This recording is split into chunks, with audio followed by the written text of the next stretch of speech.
Isaac Newton, the man God chose to read his mind. He didn't think he discovered the laws of physics. He thought he was selected to find them.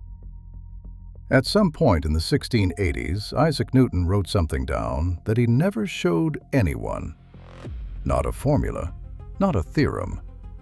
He wrote that God had been searching through history, across generations, across civilizations, for one person precise enough, disciplined enough, and faithful enough to be trusted with a hidden message, and that he, Newton, was that person.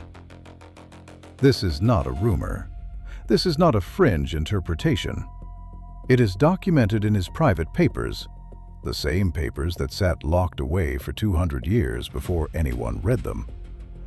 The man who gave us gravity, calculus, and the laws of motion believed he had been personally selected by God to decode a secret embedded in Scripture that no one else in history had been qualified to find.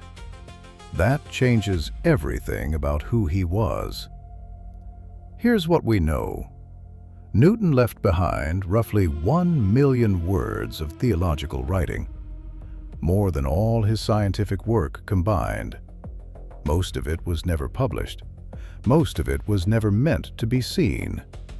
He spent decades, methodically, mathematically, working through the book of Daniel and the book of Revelation the same way he worked through orbital mechanics, cross-referencing, dating, calculating. He produced a specific number for the end of the world, no earlier than 2060. Not a guess, a derived result. The 2060 date appears in a letter he wrote and explicitly asked not to be published. It was later published in 2003 through the Newton Project at the University of Sussex. He wasn't having a crisis of faith. He wasn't hedging his scientific work with religion.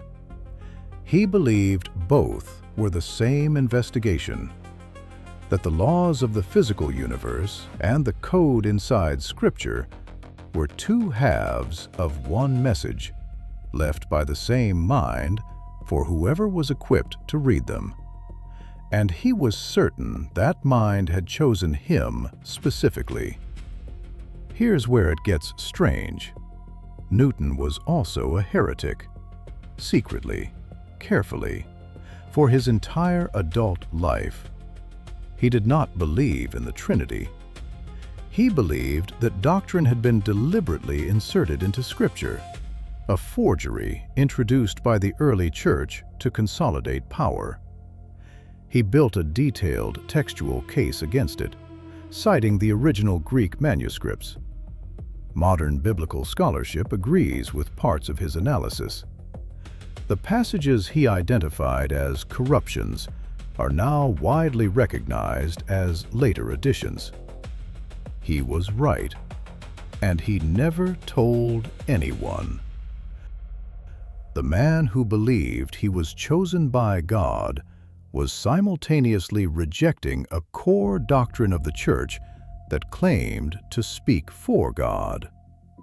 He held both positions in private for 50 years, never resolving the contradiction, never needing to. In 1936, the economist John Maynard Keynes bought a collection of Newton's private papers at auction. He read them, and he came back with a verdict that no one has fully explained away since. Newton was not the first of the age of reason. He was the last of the magicians. Not a metaphor, a conclusion, from a man with no interest in mysticism, after reading what Newton actually wrote when no one was watching. The question he left open, the one Newton himself never answered, is this: if you believe you were chosen to read God's hidden message, and you spend 50 years reading it, what did you find? That's the next episode.